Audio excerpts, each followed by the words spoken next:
नमस्कार। आप सभी का पुराण सागर में एक बार फिर से स्वागत है। आज पुराण सागर में हम हमारे अगले अध्याय यानी कि द्वितीय अध्याय की शुरुआत करेंगे। द्वितीय अध्याय में हम सूत जी को सभी मुनियों को एक कथा के बारे में बताते हुए सुनेंगे। तो आइए शुरुआत करते हैं।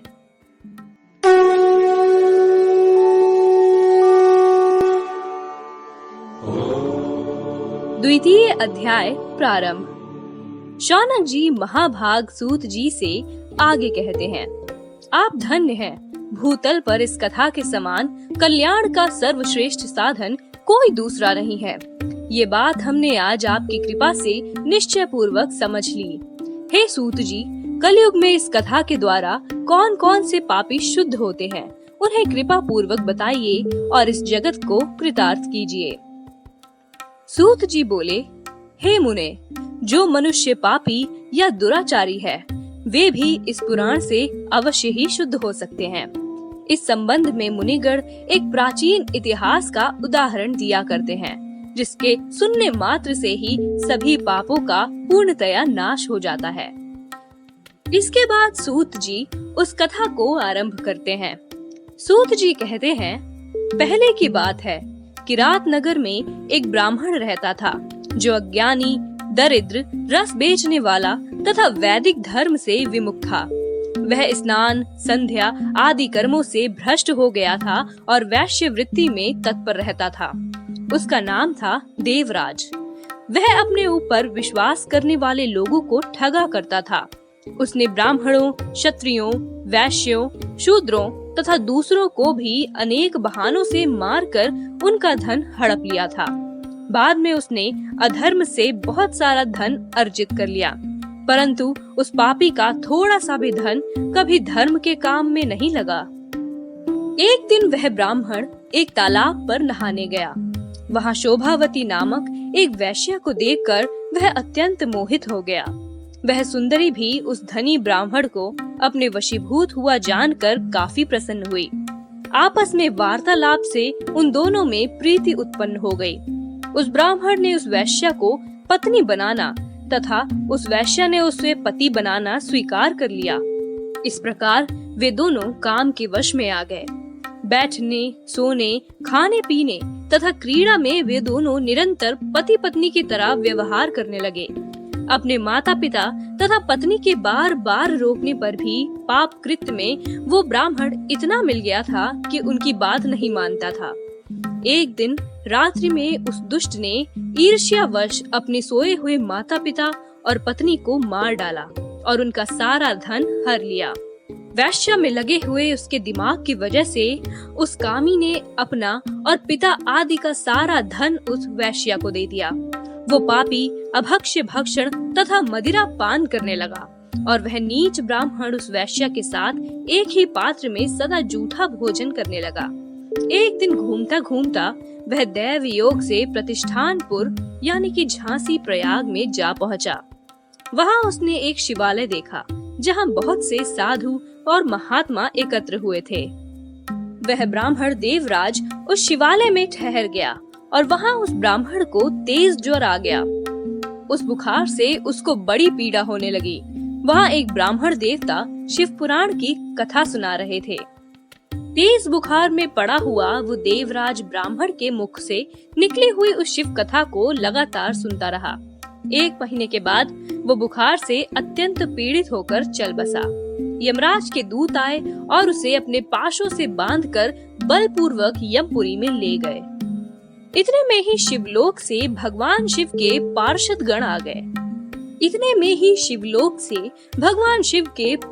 गण आ गए। उनके गौर अंग कर्पूर यानी कि कपूर के समान उज्ज्वल थे। उनके हाथ त्रिशूल से सुशोभित हो रहे थे। उनके संपूर्ण अंग भस्म से उद्भासित थे और रुद्राक्ष की मालाएं उनके शरीर की शोभा बढ़ा रही थी। वे सब के सब क्रोध करते हुए यमपुरी में आ गए और यमराज के दूतों को मार पीट कर बार बार धमकाकर उन्होंने देवराज को उनके चंगुल से छुड़ा लिया और अत्यंत अद्भुत विमान पर बैठाकर जब वे शिवदूत कैलाश जाने को तैयार हुए, उसी समय पूरी यमपुरी में बहुत कोलाहल मच गया। यम ने ज्ञान दृष्टि से देखकर सारी बात जान ली। उन्होंने डर की वजह से भगवान शिव के उन महात्मा दूतों से कोई बात नहीं पूछी। यमराज से पूजित होकर और प्रार्थित होकर वे सभी शिवदूत कैलाश को वापस चले गए और उन्होंने उस ब्राह्मण को दया सागर साम शिव भगवान को दे दिया। जिस पापी ने धन के लोभ से अनेक लोगों की हत्या तथा अपने माता पिता और पत्नी को भी मार डाला, वह वैश्यगामी शराबी ब्राह्मण देवराज भी इस कथा के प्रभाव से भगवान शिव के परम धाम में पहुंच गया। इस प्रकार पहली कथा को सुनाकर सूत जी शांत हो जाते हैं। यहीं पर शिव महापुराण का द्वितीय अध्याय भी समाप्त हो जाता है। अब हम शिव महापुराण के तृतीय यानी कि तीसरे अध्याय को प्रारंभ करेंगे। तीसरे अध्याय में शौनक जी और सभी ऋषि आनंदमय होकर सूत जी से और कथा सुनाने के लिए आग्रह करते हैं।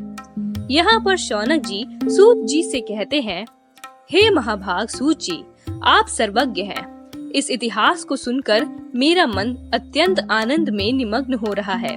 अतः अब भगवान शिव में प्रेम बढ़ाने वाली शिव शंभु से संबंधित दूसरी कथा को भी सुनाइए। सूत जी बोले, हे शौनक, सुनिए, मैं आपके सामने गोपनीय कथा का भी वर्णन करूंगा, क्योंकि आप शिव भक्तों में प्रिय और वेद वक्ताओं में भी श्रेष्ठ हैं। यहाँ से सूत जी ने अगली कथा का आरंभ कर दिया। सूत जी कहते हैं, समुद्र के निकटवर्ती प्रदेश में एक बाशकाल नामक ग्राम है, जहाँ पर वैदिक धर्म से विमुख महापापी लोग निवास करते हैं। वे सब के सब बड़े ही दुष्ट हैं। उनका मन दूषित कामों में ही लगा रहता है। वे सभी पशु बुद्धि वाले हैं और सदा दूषित बातों को सुनने में लगे रहते हैं। अन्य वर्णों के लोग भी उन्हीं की तरह बेकार बुद्धि रखने वाले और सदा कुकर्म में लगे रहते हैं। वहाँ की सब स्त्रियां भी ऐसी ही हैं। उसी गांव में किसी समय एक बिंदु नाम का ब्राह्मण रहता था। वो भी बड़ा अधम था। वह दुरात्मा और महापापी था। भले ही उसकी स्त्री बड़ी सुंदर थी, फिर भी वो कुमार्ग पर ही चलता था। वो वैश्यागामी था। उसकी पत्नी का नाम चंचुला था। वह सदा उत्तम धर्म के पालन में लगी रहती थी। तो भी उसे छोड़कर वो दुष्ट ब्राह्मण काम में आकर वैश्यागामी हो गया था। इस तरह कुकर्म में लगे हुए बहुत से वर्ष बीत गए, लेकिन उसकी स्त्री चंचुला ने काम से पीड़ित होने पर भी धर्म से अपना मुख नहीं मोड़ा।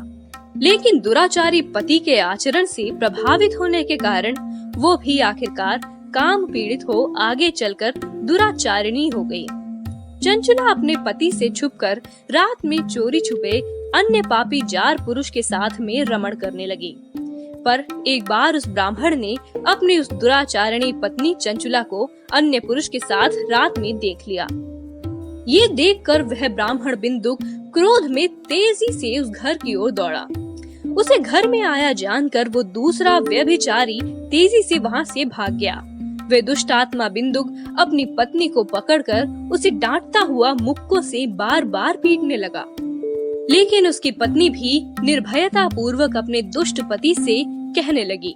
चंचुला बोली, मुझ पति परायणा पत्नी को छोड़कर आप प्रतिदिन वैश्या के साथ इच्छा अनुसार रमण करते हैं। आप ही बताइए कि मेरी क्या हालत होती होगी। सूत जी बोले, उस स्त्री के इस प्रकार कहने पर वह मूढ़ बुद्धि मूर्ख ब्राह्मण दुष्ट पापी बिंदुक आगे कहने लगा। बिंदुक बोला, काम से व्याकुल चित्त होकर तुमने ये सत्य ही कहा है। हे प्रिय, तुम भय त्याग दो और मैं तुमसे जो हित की बात कहता हूँ उसे सुनो।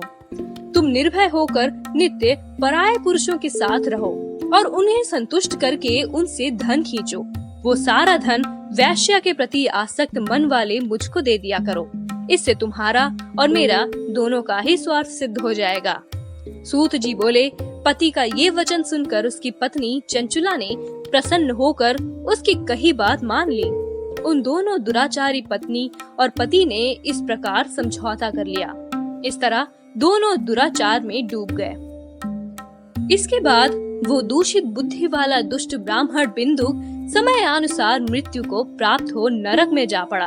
बहुत दिनों तक नरक के दुख भोग कर वो पापी विंध्य पर्वत पर पिशाच बन गया। इधर उस दुराचारी पति बिंदुक के मर जाने पर वो मूढ़ हृदया चंचुला बहुत समय तक अपने पुत्रों के साथ घर में रही। एक दिन दैव योग से किसी पुण्य पर्व के आने पर वो स्त्री भाई बंधुओं के साथ गोकर्ण क्षेत्र में गई।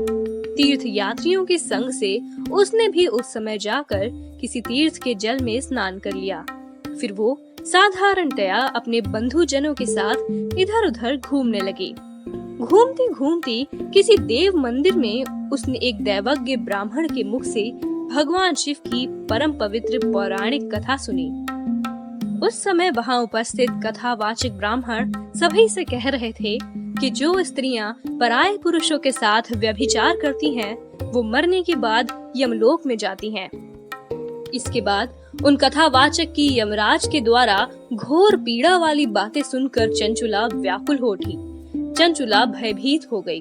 भयभीत होने के बाद चंचुला ने क्या किया, इसके बारे में अब हम अगले एपिसोड में जानेंगे।